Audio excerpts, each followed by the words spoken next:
Hello, welcome back to Aquarium Fish Tanks Northern Ireland YouTube channel. Today we're going to be talking about buying second-hand tanks, and I'll give you a wee run through what you need to look for. There's pretty much three things you need to look for on the tank. You need to look at the stand, you need to look at the actual tank itself, then you need to look at the different pieces of equipment that comes with it, like the heater, filter, lights, any wave makers, stuff like that there. So I'll use my different tanks here and show you how to check stuff, show you how to check the seals, and hopefully it'll help somebody or help all of you whenever it comes to buying a second-hand tank.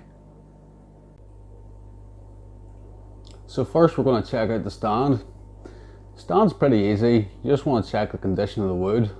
Sometimes they're chipboard, veneered, other times they can be solid oak, sometimes homemade. But what you want to check for is that the wood's all sound, isn't warped, and isn't being affected by any water damage past or present. So you just want to check along the edges, make sure the edges are not lifting, anything like that. Check for water damage. Down here will be a common place where you get water damage from people doing water changes. And you just want to check the overall condition. This stand here, it's okay, it's not perfect, but it's structurally sound, does my job. Next off, we're going to check out the actual tank itself, check for leaks, things like that. So give me a wee second. So what we're going to look for now is we're going to check the seals in the tank, check around the edges, make sure we can't feel any moisture. If you can feel moisture, it's a sign that the tank's leaking, which obviously you don't want whenever you're buying a second-hand tank, because you're going to be facing resealing it. So the best way to do that is dry a finger, rub your finger down the outside, just feel your finger a wee bit to feel any moisture. So go around the four sides,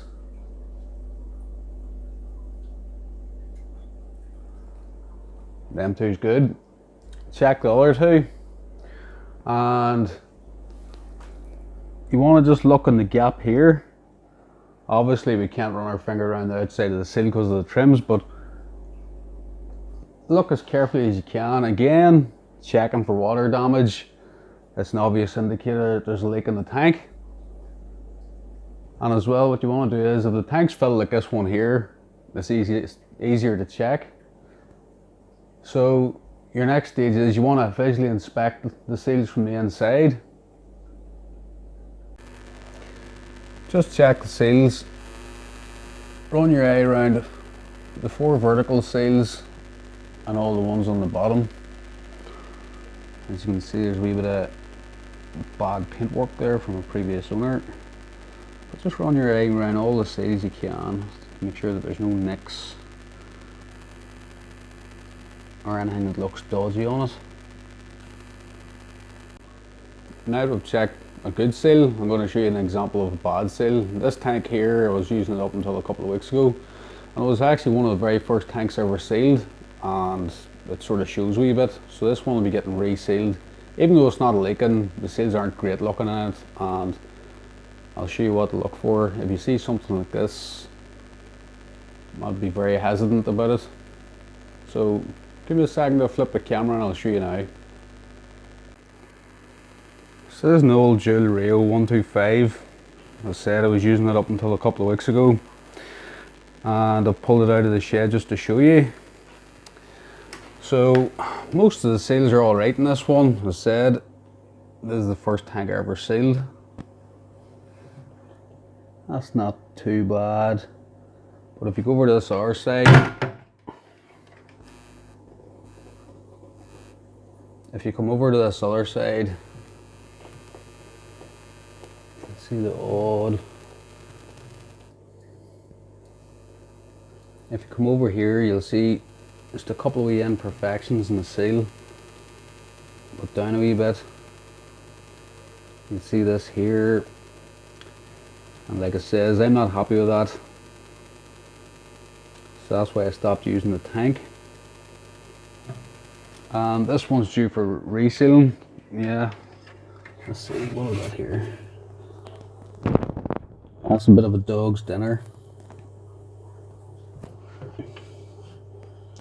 So if you see something like this here, honestly I'd avoid it. So we've checked out the tank, we've checked out the stand. The next thing to check out is the different bits of equipment. Like your lights, filters, heater.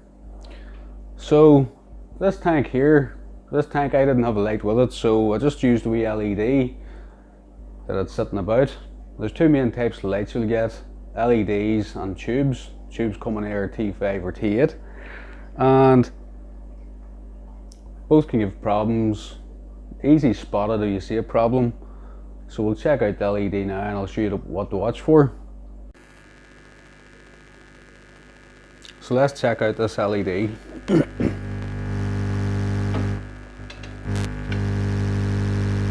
This LED is in decent condition.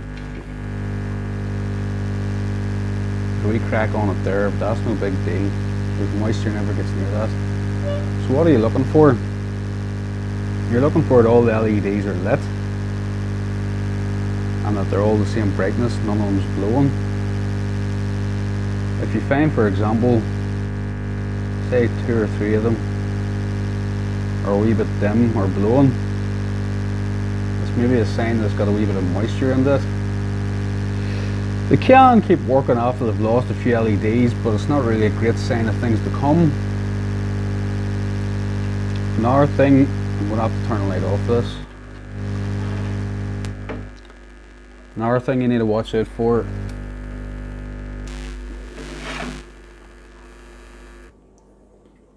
is you look carefully at the actual LEDs.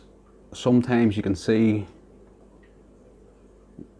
rust building up here, and again that's a sign that moisture is getting into it or has got into it. And as you can see from this one's pretty good. There's plenty of life left in that one yet. Now we're going to check out a T8. T8's the fat tubes. The skinnier tubes are T5s. This unit here just died me a week and a half ago. You look carefully at it, you can see the black and end and the bulbs. There's no light unit anyways that got its use out of it, but these here type of light units,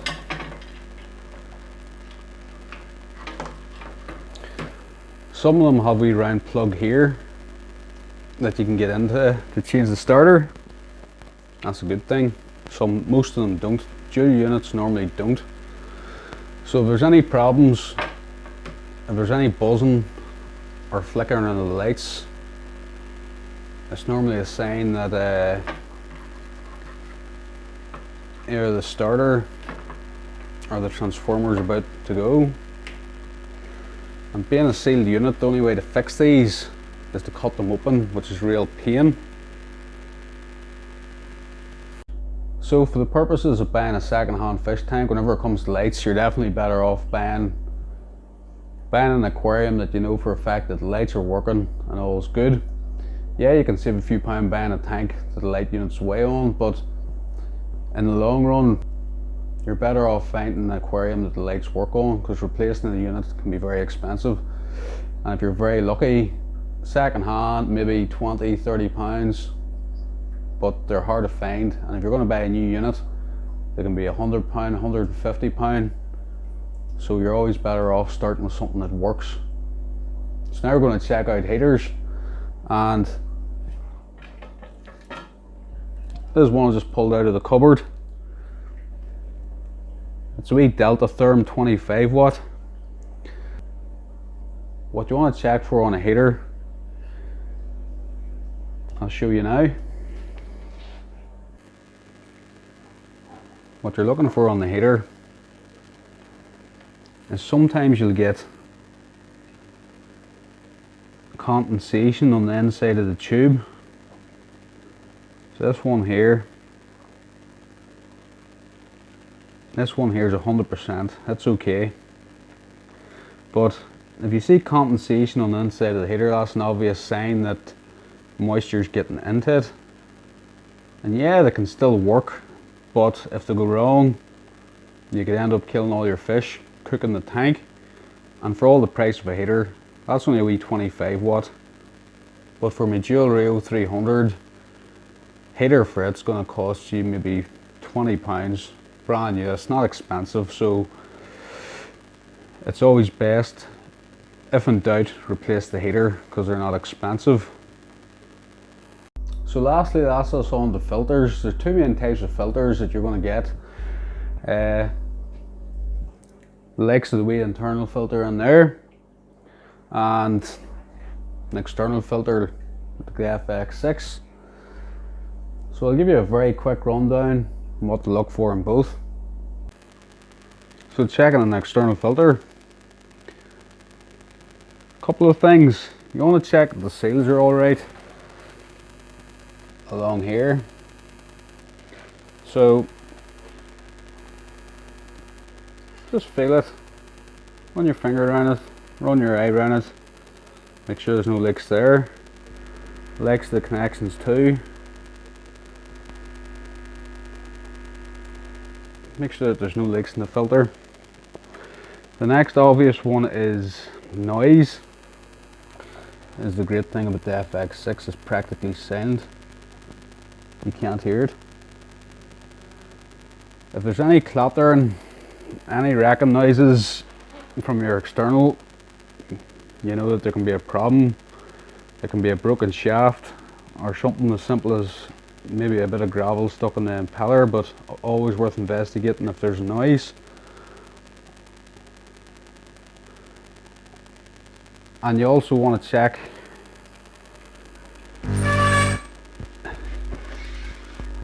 the flow. No problems there. Sometimes it can be a wee bit hard to tell with the outlets. If the outlet's underwater, it can be hard to see. But I have that one pretty close to the top, so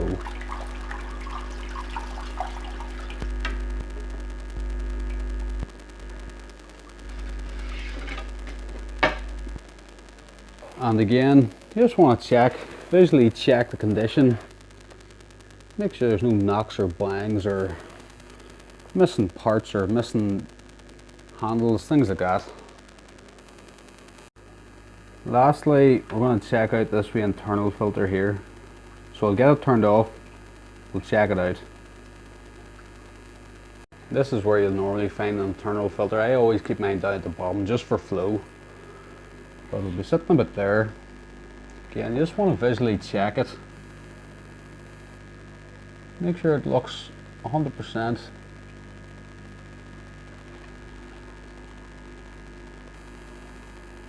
Listen to it, make sure there's no rattling, clacking. Same as the external, if there's any bad rattling noises or knocks out of it, it's a sign that the impeller could be broke. Again, you just want to check the flow. So I'm going to lift this one out just a wee bit.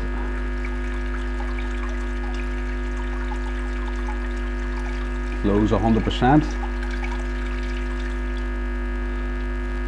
And just put this back.